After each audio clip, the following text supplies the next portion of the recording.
Everybody, and thank you for joining this session today, Beyond Unconscious Bias, the first of what will be a three-part training course for HR and talent professionals, anyone who is even interested in this, perhaps, delivered by us, Applied, the fair recruitment experts. Now, my name is Stuart Smith, and I'll be guiding you all through the first of those three sessions today, looking at bias in recruitment. For those of you who don't know, Applied is a piece of software. It's an ethical and predictive recruitment platform. It is a piece of tech that improves diversity, predicts the best candidates, and always allows organizations to find the very best talent for any role, regardless of what that individual's background may or may not be. Now, in terms of where we came from as an organization, we were launched out of a part of the government, the Behavioral Insights team, a few years ago. Arguably, the BIT, or Behavioral Insights team, is the most famous team of behavioral scientists on the planet. They're incredibly well known. And after years of research in and around what that team was doing, it was clear that human biases consistently resulted in systemic inequalities across a wide range of areas of life. So what we did is we took a lot of that research and we started to apply that. And we realized that we needed to redesign hiring to give underrepresented candidates the same fair chance as everybody else. And the way that we do that is by focusing on this train of thought. Now, it might be a little bit different to what a lot of you are used to when it comes to hiring, but we want to refocus the attention when it comes to hiring. We want to trust research over resumes, leave behind CVs, resumes, cover letters, etc., for a more predictive, science-based method of recruitment.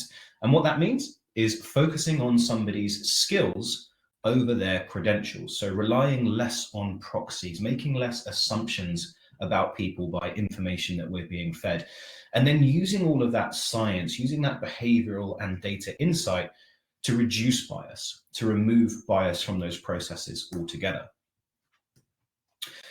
And what we're doing here today is giving you just a little bit of information about how we can help organizations like yourselves and individuals like yourselves go on that journey. And we do that through these four things. So sharing tools, getting people the resources that they need to actually think about the things that we're talking about in the right way. Understanding experiences that people have had, lessons, mistake, and research. And most importantly, empowering organizations so that you yourselves feel encouraged and galvanized to make these positive steps in the right direction when it comes to hiring decisions. And with that, what we really want to do here at Applied is create a space, create a community of like-minded individuals, just like everybody watching this, who together, courageously and intentionally and meaningfully all want to alter hiring for a much more inclusive future.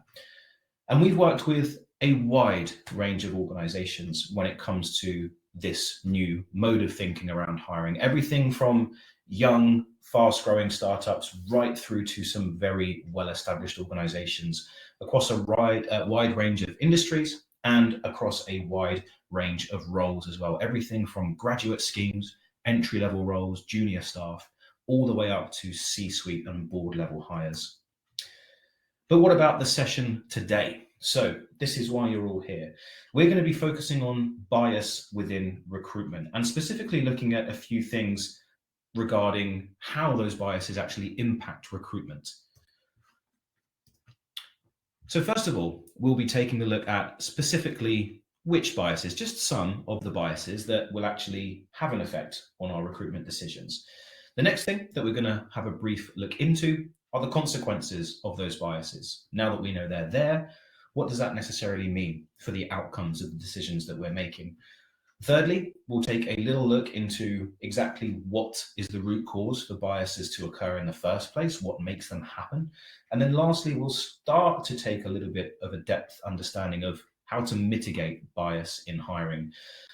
In the other sessions, session 2 and session 3, we'll go into that fourth point in a lot more detail. But for today, think of this very much as a bias 101, an introduction to biases and how they can actually affect decisions that we make. So I want to start with a little bit of a game with you all. Now, some of you watching this session may have seen this before, but what I'm going to do is throw some words up at you all on the screen, and I just want you to let them wash over you for the time being. But we have the words nap, peace, yawn, drowsy, doze, bed, rest, awake, tired, dream, wake, snooze, blanket, slumber, and snore. For the next 15 or 20 seconds, I'll give you a couple of minutes to grab a pen and paper, or feel free to use your phones, whatever you've got handy, but 15 to 20 seconds is all I'm going to give you to write down as many words from that list that you can remember.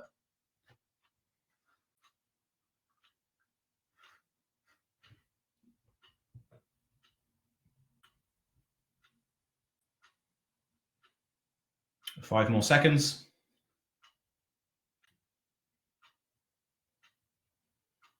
Perfect.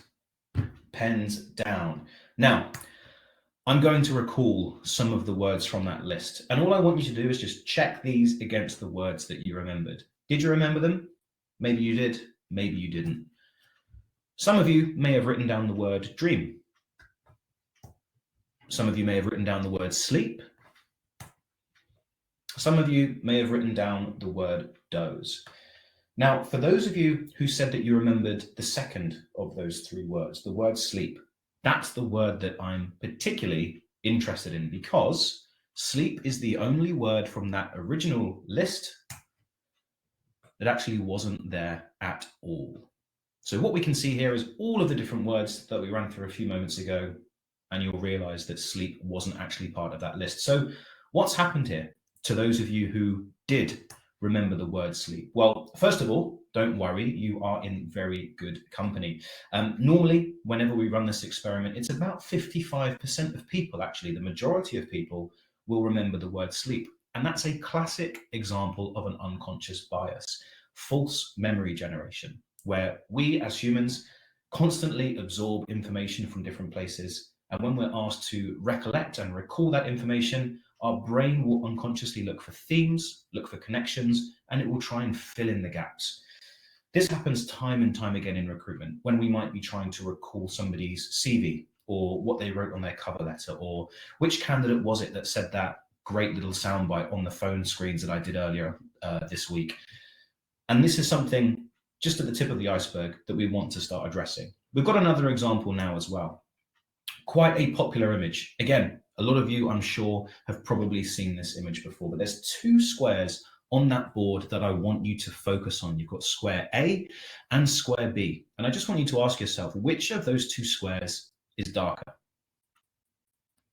Most of you will believe that square A is the darkest of the two. Even if you've seen this before and you know where it's going, your eyes will still tell you that A is the darkest of the two squares. But now I want you to think about those two squares a little bit differently. Imagine that they are two candidates. What the squares represent, square A and square B, are those candidates and their skills.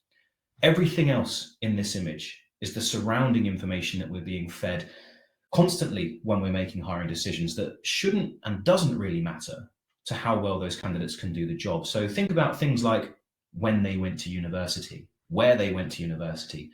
Did they even go to university? Who knows? What are their skills? What are their hobbies? Have they done any extracurricular activities? And if we slowly start to remove all of those surrounding factors, you'll realize that square A and square B are indeed the exact same color. So two things that can appear to be very different to begin with are actually exactly the same. This can, of course, work the other way around. Now, there are videos online that show this really, really slowed down. If you don't trust us, if you don't believe us, it's called the checkerboard illusion. So do feel free to have a look at that if you want to just double check that we're not playing any mind games with you and that A and B are exactly the same shade of gray. But now you know that they are the same shade of gray. Try and see past that bias using nothing but your willpower. I guarantee you will not be able to do it. You'll just end up giving yourself a bit of a headache. So I'll move on to the next slide before that happens.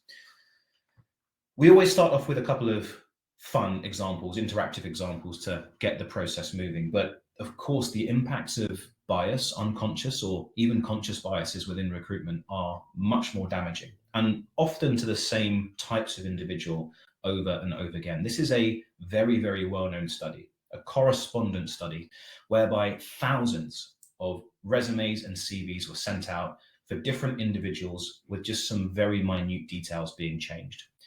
This particular example took place in Germany, where it's still quite common to have a photograph attached to your CV, much like you would have with a LinkedIn profile, but it has been repeated in lots of different countries and in lots of different instances. But back to this particular study, Sandra Bauer sent out thousands of resumes and she got a callback rate of about 19%. So pretty good. 1 in 5 approximately organizations got back in touch with Sandra and said, we'd love to get you in for an interview. They then changed the name to something less associated with being German. They changed the name to Meryem Öztürk, quite a classic Turkish name. The photograph stayed exactly the same, but with that, the callback rate dropped to 14%. Now remember that these CVs and resumes, aside from the name and the photograph, were exactly the same qualifications, same skills, same information. For the third batch, they kept the name Meryem Öztürk, but they photoshopped a headscarf onto her image. Now, I'm going to give you all just a couple of moments to try and guess what the callback rate was for that last batch of CVs. And it was actually 4%. Very, very low. So what we know from this particular experiment and the constant repetition of experiments like this is that if you have a non-regional sounding name, then on average, you need to send out 60% more applications just to get the same amount of positive feedback rates as somebody with a regional sounding name, even if your applications are identical.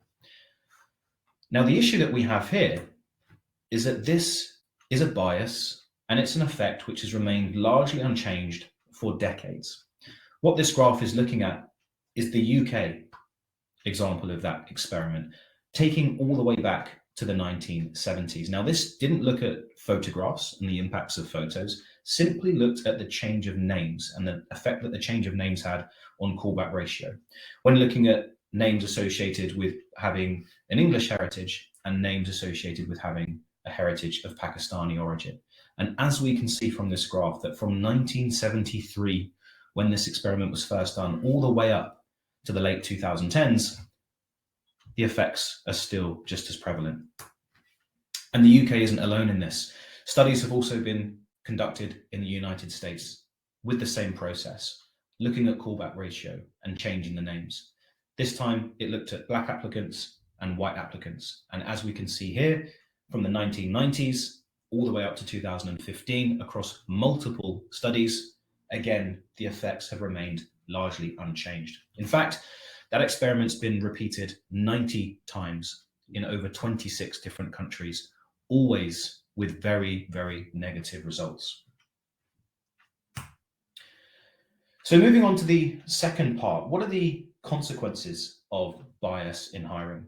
I'm going to start this with a question. Now, I want you to all imagine that you are in the running for a dream job.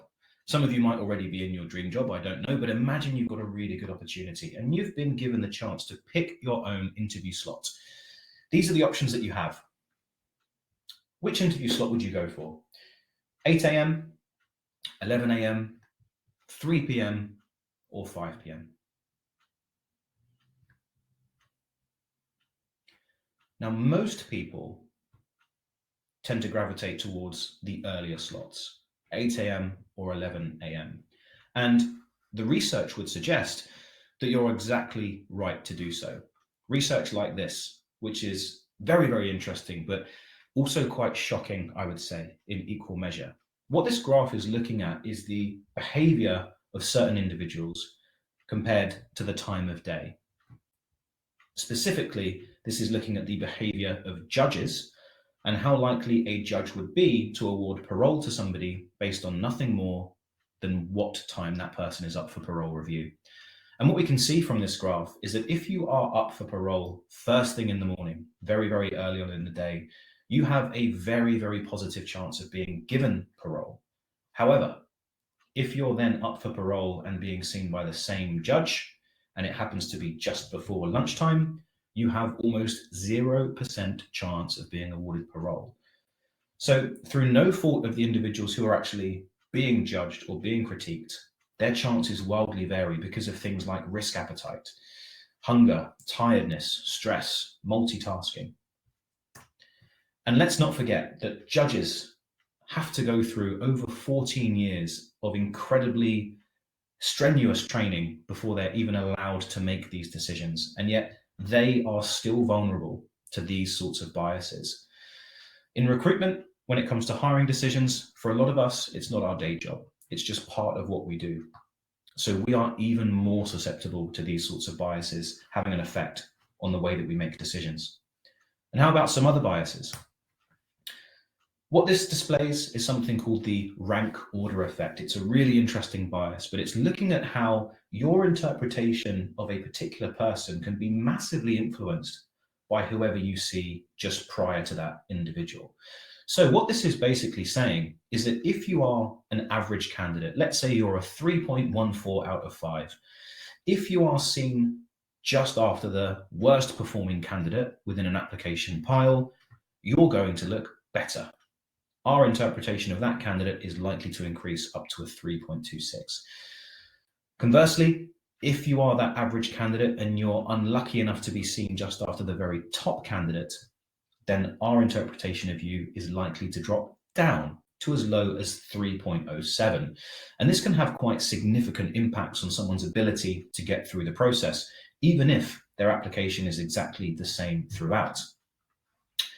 Now, when we do make hiring decisions, things like this are really important to recognize. The order within which we get information has a huge impact on how favorably or even unfavorably we might make decisions.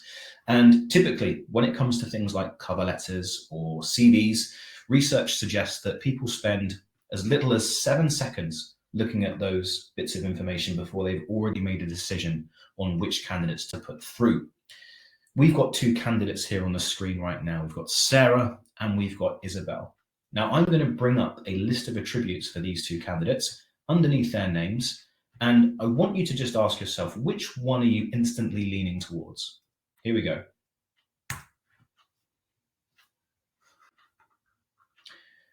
Now, like most people, like me, when I first looked at these 2 lists, you're probably finding yourself leaning a little bit more towards Sarah on the left-hand side there, because she's intelligent, industrious.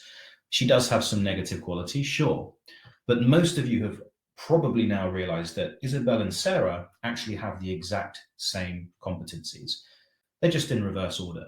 And yet, because Sarah has put her positive qualities first, we cannot help but gravitate towards her on the left-hand side. Our brains unconsciously place more emphasis on information that we learn first, hence the phrase, first impressions matter. So be aware of things like this when it comes to making decisions about candidates. Other biases that we need to be aware of: confirmation bias. This one crops up time and time again. The tendency to look, perceive, and remember information that confirm your existing beliefs.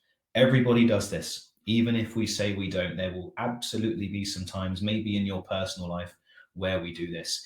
The example that I always use, back in lockdown, I know it's not good to think about lockdown anymore, but back in lockdown, where all that anyone seemed to do was Zoom quizzes, I lost count of the amount of times that there might be a little bit of a disagreement on the answer that a quiz gave, and everyone would go straight onto Google and look for some confirmation of what they thought the answer was. Chances are you could probably both find some information that you thought to be true or that backed up your claims. And this just goes to show how dangerous confirmation bias can be. If we think we know something, if we like something that we hear, then we have a tendency to place more emphasis on the information that supports those claims. And now we have the rank order effect. So what this is looking at is how the order that you're looking at candidates can really have an impact on someone's ability to get through. So a little bit different to the Nobel Prize winner effect that we looked at a few moments ago, where comparatively to the person just before you, how that can have an impact. This simply looks at the order within which you actually judge your candidate. So what do we mean by that? Well, let's say you've got an inbox full of applications. You've got 20 candidates that you need to go through. The candidate who is top has a much better chance of getting a favorable result and a favorable decision than the candidate who is 20th. Even taking out of the decision the actual content of their applications, the order that you see candidates can have a huge impact. We know this because there's a lot of research to suggest it, and we even did our own experiments here at Applied. What we did is we took a huge volume of candidate applications and we marked them and we jumbled them up and we marked them and we jumbled them up, and we kept on doing that until we had a good, consistent idea of what the average score was of those candidates. And that was a 3.35 out of 5. What we then did is we looked at the score of the candidates who were always marked first in each of those marking iterations. And those candidates had an average score of 3.52. So why is this happening? Because certainly some of the candidates would have been marked a 3.35 in some batches, and then the same applications would have been marked a 3.52 in other batches.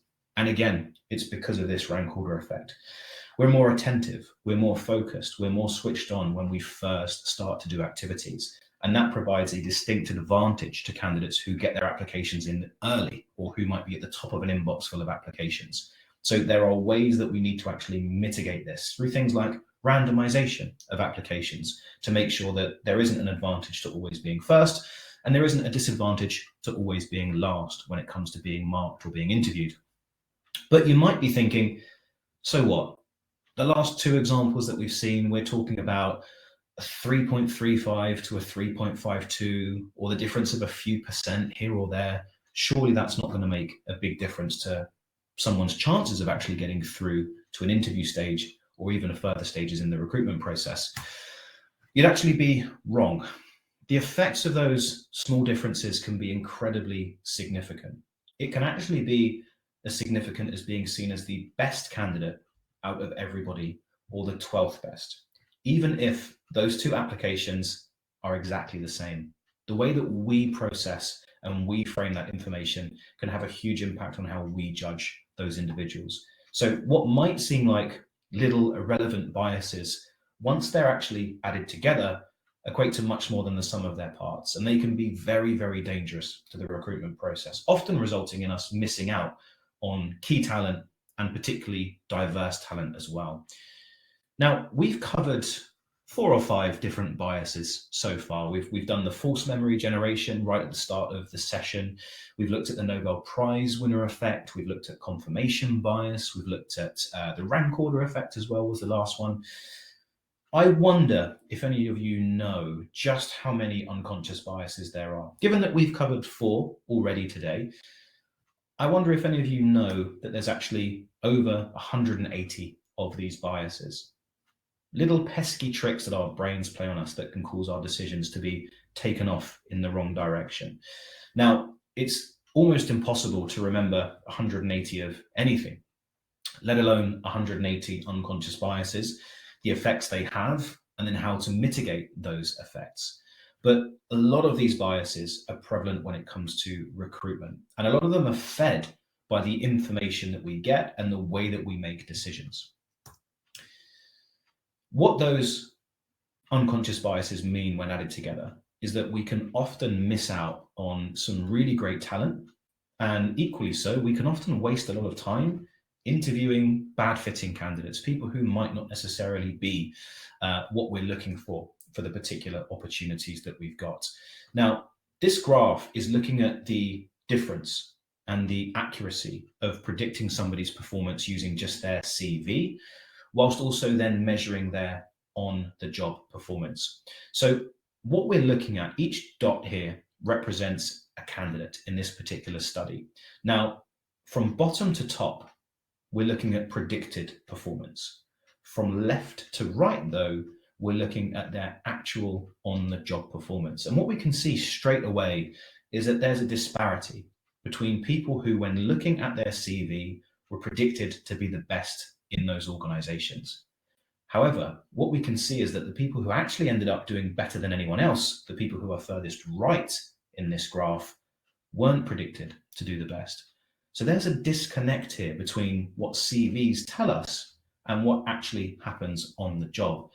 Now, what we can see though from this study is in that bright green box on the top right-hand corner, there was one candidate, one little dot that's just made it into that square, who was predicted to be in the top 10 performers and who actually ended up being in the top 10 performers. But a 1 in 10 hit rate is no good. That means that 9 times out of 10, if we base our hiring decisions solely on CVs, there's a very good chance we're going to get that wrong. And what Applied effectively does is we allow you to find people who are going to be the best performers for the job. We use very, very predictive metrics to make sure that you can find those 1 out of 10 people every single time. So part 3, why do these biases happen? Now that we know there's a lot of them and they pop up time and time again, what is actually the root cause? What's the reason for them being prevalent in the first place? Well, in order to understand why biases happen, the first thing we should look at is what is meant by unconscious bias. There's a wide variety of definitions in terms of exactly what constitutes an unconscious bias. And most of the time, for those of us who are solely based in recruitment or talent, it tends to be a definition, something akin to this top one here. So beliefs about groups of people formed outside our conscious awareness, stemming from our tendency to categorize the world. Everybody holds unconscious beliefs. So it's looking at how human nature, it goes way back in terms of how we are quite tribal, how we always tend to think about things as us and them and vice versa, and how that is still part of our decision-making process today. And that's absolutely part of what unconscious bias is. But if you ask a behavioral scientist what is meant by the term unconscious bias, and let's not forget, Applied was founded by a team of behavioral scientists, they'll tell you that it's actually an umbrella term covering the systematic errors that come from about how our brains contextualize and frame information, any information, influencing individuals' judgment and decision making. So you'll notice that that first definition focuses on categorizing people, specifically what we think when we're looking at other individuals and the judgments that we might make. Whereas the second, broader definition looks at how the way that we make decisions can have an impact on lots of different things. So much like the first example, thinking about the word sleep, there was an unconscious bias prevalent, but we weren't looking at other people. We weren't judging individuals. Likewise with those two, I nearly said two different color squares. Of course, they were the same color, but the same principle. We weren't looking at people or groups of individuals, and yet those biases were still very much prevalent. So what exactly is an unconscious bias? We've got the definition, we know what it means, but specifically, what is it? Well, it's widely understood now that when our brains make decisions, we've got two systems, System 1 and System 2. There is a fantastic book on this. If anybody wants to read a little bit more, it's called Thinking Fast and Thinking Slow by an American psychologist called Daniel Kahneman. And he was the individual that initially proposed exactly what we're looking at right now. So two systems to making decisions. Now, System 1 is incredibly useful. We wouldn't be where we are today as a society or even as a species without that System 1 part of our brain being so effective. We make thousands of System 1 decisions every single day. What TV show shall I watch tonight? What drink shall I have from the fridge next? Where shall I go out for dinner on Saturday? Things like that. Now, the System 1 part of the brain is the part of the brain that includes fast, intuitive, and emotional decisions, heuristics, mental shortcuts, and that sort of thing. So let's imagine that you're commuting to your office, or even commuting to somewhere that you know to be quite familiar. Now, the likelihood is that when you're doing that commute, you're not actively thinking things like, okay, now I need to get on the train, and then I need to get off at this station, and I've got to walk up that second set of steps, and then I have to get my Oyster card out of my pocket and beep it on the machine. You're just in autopilot. And that is a perfect example of your System 1 brain working in perfect harmony. It's exactly what happens, and it's the reason why if I say to you what 5 plus 5 is, I'm sure the number 10 instantly appeared without much of a process needing to take place. Now, the system 2 part of the brain is a little bit more complex. That's the part of the brain that we should be using when we're making much more slow, conscious, and effortful decisions, infrequent decisions, important decisions that really should be guided by data. For example, navigating a new city or commuting somewhere completely new for the first time. You can't rely on your system 1 autopilot. You have to use a map. There is a process that has to take place. Likewise, if I were to ask you what 563 times 17 is, I'm sure most of you watching this, a number hasn't instantly appeared that would be correct, at least in the backs of your mind. There would be a process that you would need to follow.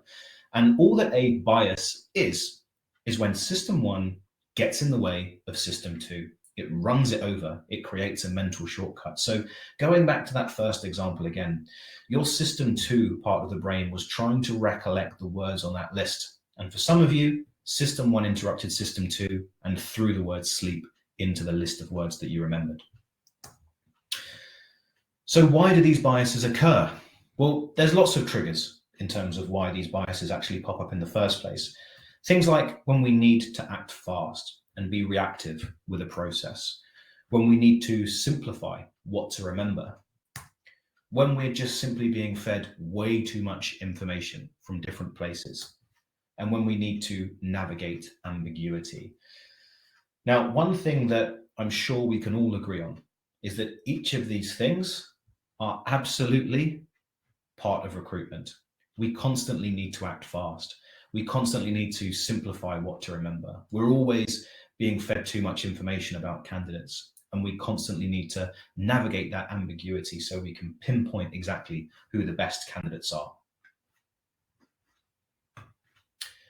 So part 4. Now that we know all this, now that we understand exactly what is meant by unconscious bias, now that we've got an idea of a few examples, how do we fix it? Well, we're going to go into a lot more detail on this in part 2 and part 3, where we'll actually look at some specific techniques and tricks and tips and methods that you can use to mitigate biases. But first of all, we're going to look at unconscious bias training. It's incredibly popular. A lot of people have done it, but is it effective? Is it really the answer to this problem? This is quite a staggering figure. The US alone spends $8 billion per year on unconscious bias and diversity training. That was the figure recorded before the Black Lives Matter movement.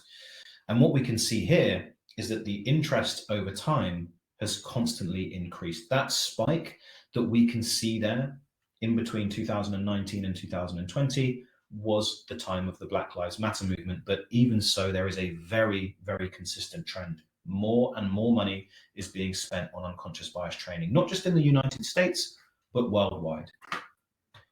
So what is unconscious bias training?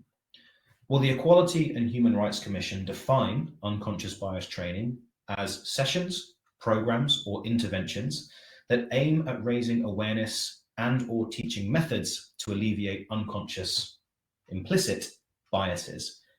These biases are views or opinions towards other people that we are unaware of and that are automatically activated and frequently operate outside our conscious awareness. Now, there's a reason why the second part of that statement is in bold, because it sounds a lot like that first unconscious bias definition that we ran through a few moments ago. Of course, we now know that unconscious bias goes a lot wider than that, and this is part of the problem with unconscious bias training. In terms of what it addresses, it tends to focus on stereotypes, that definition of putting other people into groups, making assumptions about people because of their personal identifiers and their backgrounds. Sometimes it will focus on confirmation biases, possibly the availability heuristic as well. But generally speaking, unconscious bias training is there to focus on things like stereotype bias. And that's not a bad thing, because stereotype biases massively affect our perception of other people. They're everywhere and they happen time and time again. This study by Fisk looked at American college students and what their perception of specific groups of people are. And from that, it yielded stereotypes. And it asked those individuals what they thought about specific groups of people based on two factors: competency and warmth. And what we can see from the outcomes of that experiment is that the stereotypes suggest that elderly people are very high warmth, but low competency. Asian people, high competence and middle ground warmth. Rich people, high competency, very low warmth. Welfare recipients and homeless people, low warmth and low competence. Now, of course, we know this to not be true. I'm sure we've all met elderly people who are warm and also incredibly competent. We've also probably met elderly people who are really mean. I've met homeless people that are incredibly competent, incredibly warm individuals. And I've also met some rich people that are very, very warm. So these stereotypes simply don't ring true. But the constant reaffirmation of these stereotypes can be very, very damaging. So it's not a bad thing, as I said, that unconscious bias training addresses these issues. Now, for those of you that have done unconscious bias training, it might have looked something a little similar to this. So typically, what organizations will do is they will ask you to undertake some sort of unconscious bias test, something to open up your eyes and make you aware of the problems that it's looking to address. So one of the most famous ones would be the Harvard Implicit Association test. We've got a screenshot of that there on the right-hand side, where it very quickly asks you to pair images of people's eyes with certain characteristics. Now, that test itself certainly isn't uncontroversial. It has a lot of discussion surrounding the reliability of the results and the outcomes of that particular test. But either way, that's normally the first step, some sort of test. The second part would obviously be a debrief around that test. What do the results show? There would then be some sort of education on things like critical race theory, perhaps, or unconscious bias theory. And then lastly, suggested techniques for either reducing the level of unconscious bias or, even better yet, completely mitigating the impacts of unconscious bias training.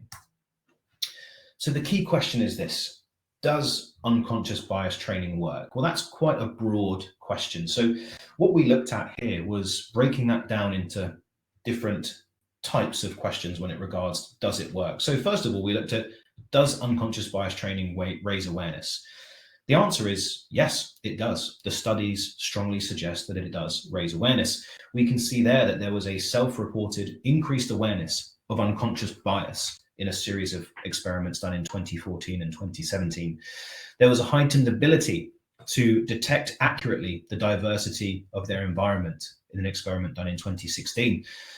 It raised awareness of a motivation, raised awareness of and also raised the motivation to remedy bias in a study done in 2015 as well. So yeah, the studies, the evidence suggests that in terms of raising awareness, getting people talking about these issues, unconscious bias training is great. Does it reduce implicit bias, those unconscious biases that we've addressed some of in today's session? Well, not really. What the studies tell us is that there was some reduction in racial preference for up to 8 weeks in a study looking at 91 different participants. Tested 9 interventions in this second study, and actually none were effective after several days. That was a study done in 2016 looking at over 6,300 participants. And lastly, looking at does it reduce implicit bias, we've got a meta-analysis of 426 individual studies, of which it was found that there were weak immediate effects on unconscious bias and even weaker effects on explicit bias. Now, we've not spoken much about explicit bias.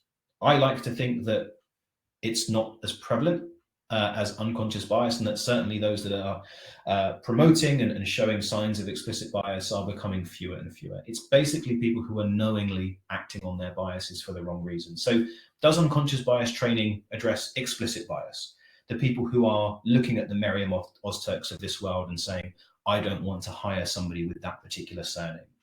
Well, it showed that endorsement of explicit gender stereotypes were not reduced after an unconscious bias intervention for men who held these explicit attitudes pre-intervention. So it didn't help men with sexist, misogynist attitudes. In fact, In additional studies, there was a reporting of animosity and anger and resistance to that type of mandatory training. So it doesn't address explicit bias. It doesn't reduce implicit bias, but maybe it changes behavior. We can already see that it doesn't. A study of 829 companies over a span of more than 3 decades showed that diversity training had no positive effects within the workplace, and that multiple studies have had no effect or have found no effect of diversity training on the careers of women or underrepresented groups. In fact, unconscious bias training in some instances had an adverse impact. It actually had a negative effect for Black women in terms of representation at manager level. It had a negative effect for Asian men and Asian women at manager level, and it had a neutral effect for other groups. So going back to that question of, is it worth it? Well, we know that it does this. We know that it can raise awareness. We know that it can have some sort of effect for a short period of time at around about 8 weeks. But in the real world, is that sustainable?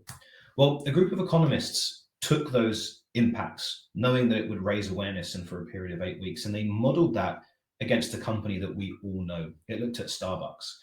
And it worked out that for Starbucks, in order for them to maintain and sustain that awareness of unconscious bias training and unconscious biases having those negative effects, they would need to close 8,000 stores for half a day to train 175,000 workers at an estimated cost of $12 million in lost business alone. Now, Starbucks hires 100,000 new workers each year. So to maintain that impact, they would need a dozen half-day sessions every year for more than half of their workforce. So a dozen day sessions, $12 million a pop, that's $144 million a year that Starbucks alone would have to spend to keep those positive impacts, that awareness of unconscious bias within their organization. It's just not sustainable. But there are alternatives that we can consider. There are things that organizations can do that have much more positive outcomes than spending money on things like unconscious bias training. I'm not saying that applied is the magic answer here, but things like mentorship programs, looking at diversity task forces, looking at diversity managers have exponentially more regular benefits than unconscious bias training. I'm sure some of you watching this today have probably got job titles based in and around D&I, heads of inclusion, heads of D&I leader, things like that. And these are great ways to start because they have been shown time and time again to have much more in terms of positive effect and positive impact on the representation of underrepresented groups at manager level. And lastly, we're going to finish by looking at nudges. Now, nudges are quite important to think about, particularly when looking at refocusing the way that you make your hiring decisions. So what is a nudge? Well, a nudge is a theory that's used in behavioral economics, political theory, and behavioral sciences. Nudges can alter our behavior to help us achieve our desired outcome. So put quite simply, a nudge is there to change a process rather than actually change our behavior or to educate us into making alternative choices. It's there to actually do it for us and get us straight onto the correct path. And they can make a dramatic difference. Now, looking away from recruitment for a couple of minutes, one of the more famous studies that the Behavioral Insights team did, and of course, remembering that our founders came from that team, was around the enrollment of people paying money into their pensions. And they looked at the non-enrollment default, so people having to go online and choose to start paying money into pensions, versus a nudge, which in this case was an auto enrollment in saving. Now, what they found out was really quite interesting, that if people had to act to enroll into their retirement saving plans, many people will never get around to it, or they'll start doing it at a much, much later date. But in changing the default, by introducing that nudge so that they are automatically enrolled unless they chose to opt out, it had a dramatic increase on the number of people who saved. And we can see that displayed here on the graph on the right-hand side. So for those who were not automatically enrolled, after 3 years, about 60, 65, 70% of them were saving into their pensions. However, for those that were automatically enrolled, almost instantly, about 90% of people were saving into their pensions. So this shows the power of nudges and how, if our processes are actually altered, the outcomes of those processes can be much, much more positive. So how does this loop back to applied? Well, first of all, we had to identify. We had to become aware of a problem that needed to be solved. So we accepted, identified, and labeled our bias. And that was absolutely essential to recognizing that our inclinations, our decisions, our gut instincts, whatever you want to call them, are not often objective. And because of that, they're often not accurate and they can be quite damaging. So the action was to design a nudge. And that nudge, in the broader sense of the word, is applied. It's a new system to decrease bias because we know that willpower alone is not enough to change. We need nudges and new systems to remove the opportunities for those biases to even happen in the first place. And that is where applied comes in. As I said, at various parts of the recruitment process, we interfere with hiring to make sure that the opportunities for those bias is completely removed. Whether that be attracting and sourcing candidates right at the start of your journey, assessing candidates without biases getting in the way, shortlisting in a fair and inclusive way using predictive metrics, or interviewing using data-based processes and automated feedback.